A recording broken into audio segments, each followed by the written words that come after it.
perkembangan gerakan nasionalisme tempatan dan pendudukan Jepun. Perkembangan semangat anti penjajah pendudukan Jepun di tanah Melayu berlaku ketika bibit-bibit kesadaran nasionalisme mula berkembang sebelum Perang Dunia Kedua. Slogan Asia untuk Asia dan konsep lingkungan sekemakmuran Asia Timur Raya menekankan kebebasan Asia menentukan kemajuan dan meningkatkan persaudaraan sejagat. Hal ini selari dengan perjuangan nasionalis seperti Kesatuan Melayu Muda KMM.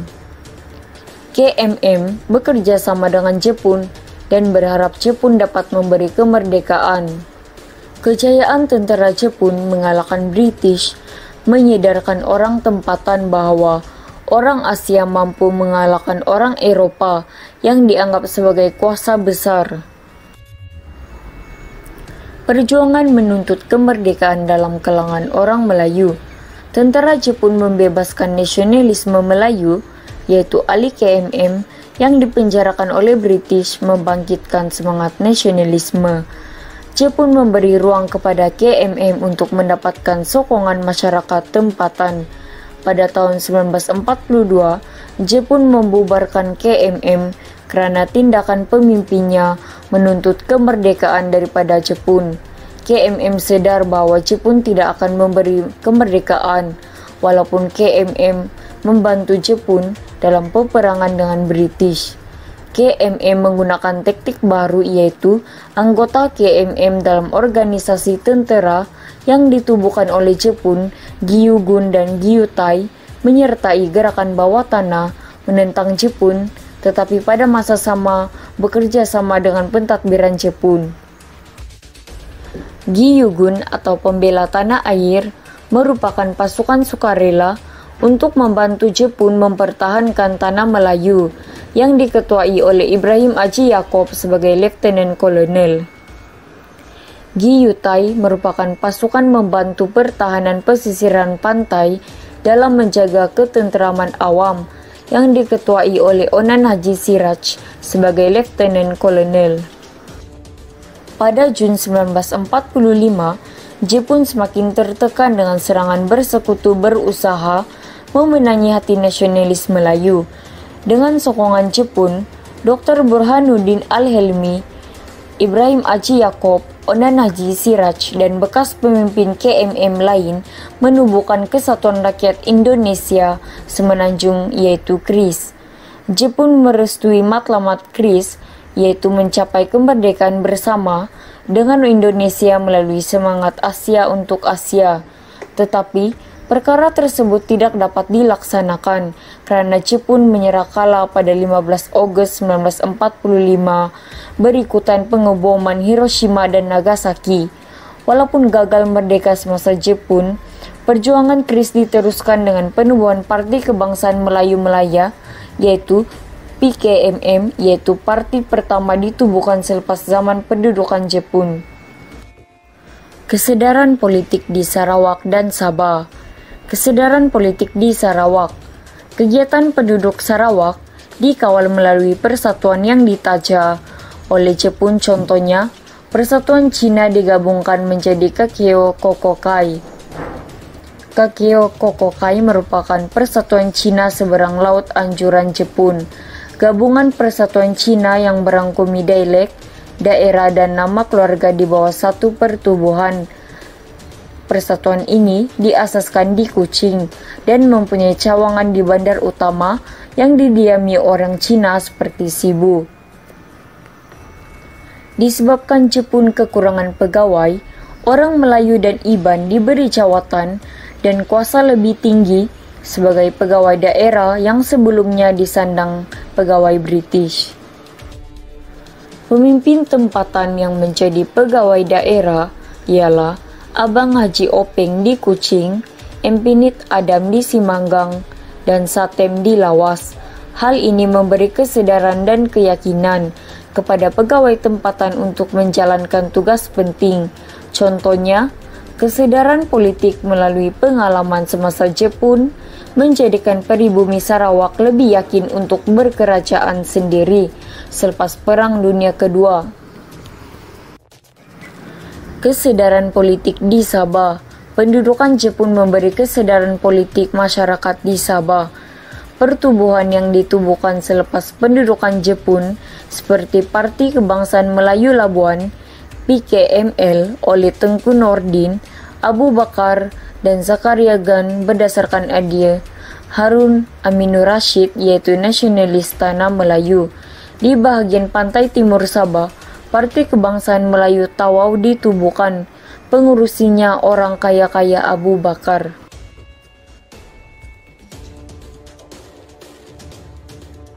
Kekalahan tentara Jepun dan pengakhiran Perang Dunia Kedua. Pada 6 Agustus 1945, Amerika Syarikat menggugurkan bom atom Little Boy ke bandar Hiroshima. Pada 8 Agustus 1945, Kabinet Jepun bermesyuarat memutuskan untuk meneruskan peperangan. Pada 9 Agustus 1945, bom atom Fat Man digugurkan ke atas bandar Nagasaki.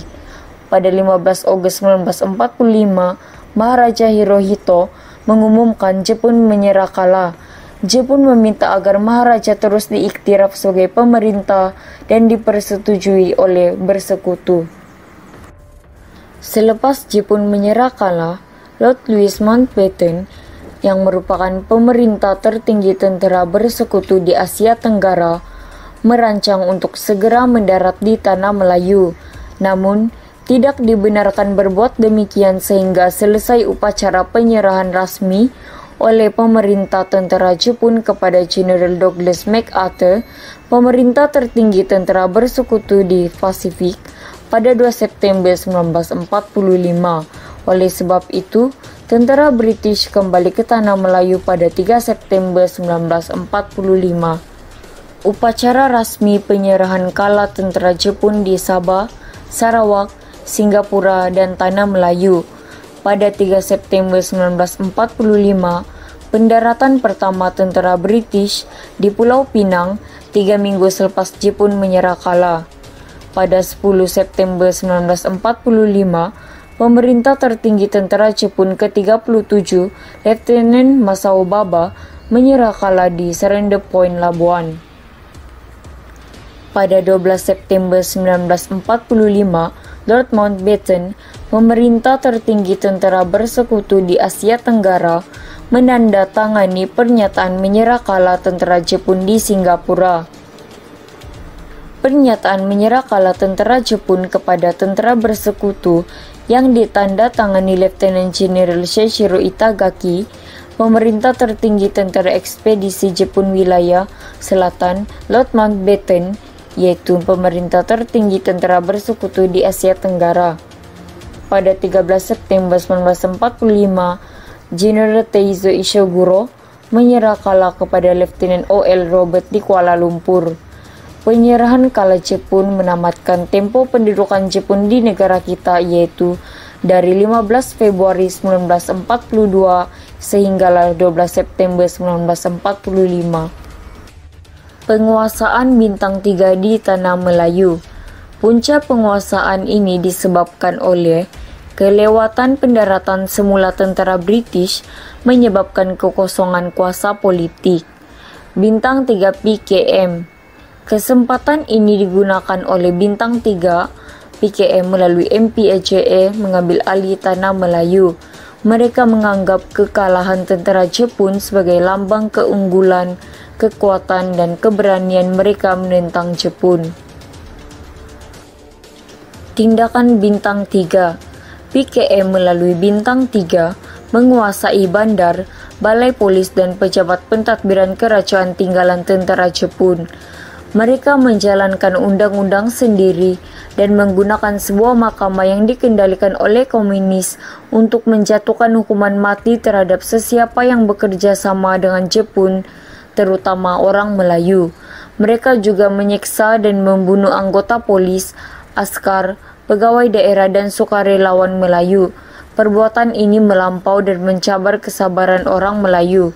Tempo penguasaan Bintang 3 di Tanah Melayu adalah lebih kurang 14 hari. Tindakan orang Melayu. Gerakan Fisabilillah. Penyatuan orang Melayu berlaku setelah Bintang 3 mengancam institusi politik, kekeluargaan dan agama Islam. Gangguan Bintang 3 dalam urusan agama di surau dan masjid menyebabkan orang Melayu membentuk gerakan Fisabilillah. Gerakan ini bertujuan mempertahankan marwah bangsa, hak, harta, dan kelangsungan hidup orang Melayu.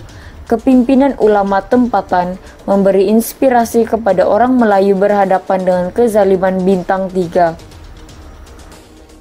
Di Johor, Haji Saleh Abdul Karim atau dikenali sebagai Kiai Saleh mempelopori penentangan terhadap Bintang 3 dengan menubuhkan pasukan tentara Selempang Merah di Sungai Manik, Perak. Tuan Haji Bakri Haji Muhammad Saman menjadi Khalifah Parang Panjang dalam usaha mempertahankan orang Melayu daripada ancaman Bintang 3. Lokasi kebangkitan orang Melayu di Johor, lokasi adalah di Batu Pahat. Kompromi dan usaha perundingan. Kebangkitan orang Melayu menentang Bintang 3 yang mencetuskan pergaduhan kaum, menyedarkan pemimpin masyarakat dan raja-raja Melayu tentang kepentingan perdamaian. Usaha Datu On Jafar. Datu On dilantik oleh Sultan Ibrahim sebagai pegawai daerah Batu Pahat. Tugas utamanya ialah menamatkan kekacauan dan memulihkan keamanan di Batu Pahat. Pada Ogos 1945, beliau berunding dengan Kiai Saleh dan pemimpin Melayu dengan Ketua Bintang 3 di Dewan Perniagaan Cina Batu Pahat. Beliau berjaya memujuk Kiai Saleh membebaskan orang Cina yang ditahan di Parit Raja, manakala Bintang 3 menamatkan penguasaan mereka di Balai Polis Batu Pahat. Kedua-dua pihak memberi kerjasama kepada beliau sebagai pegawai daerah untuk mengembalikan keamanan di Johor. Peranan Raja-Raja Melayu. Sultan Pahang, Sultan Abu Bakar Riayatuddin Al-Muazzam Shah, Baginda berangkat ke Kuala Lipis untuk mengingatkan penduduk agar tidak lagi berlaku pergaduhan antara orang Melayu dan Cina. Selain itu, Sultan Perak, Sultan Abdul Aziz Al-Mustasim Bilal Shah, Baginda mengadakan lawatan dan pemantauan ke beberapa daerah bagi memastikan tiada pergaduhan antara orang Melayu dengan Cina. Baginda juga melawat kawasan yang terlibat untuk berjumpa dengan pemimpin setempat. Mesyuarat dengan penghulu, ketua kampung dan pegawai kerajaan diadakan bagi memastikan kerja pemulihan selepas perang diberi keutamaan. Sarawak selepas Jepun menyerah kalah. Ketegangan kaum berlaku di beberapa tempat sebelum pendaratan tentera Australia pada 11 September 1945 di Kuching. Berlakunya campur tangan segera tentera Australia mengenakan perintah berkurung berjaya menghalang pertumpahan darah antara kaum. Di Kanowit, permusuhan berlaku antara bekas gerila pribumi yang dilatih oleh SRD dengan orang Cina yang bersubahat dengan tentera Jepun.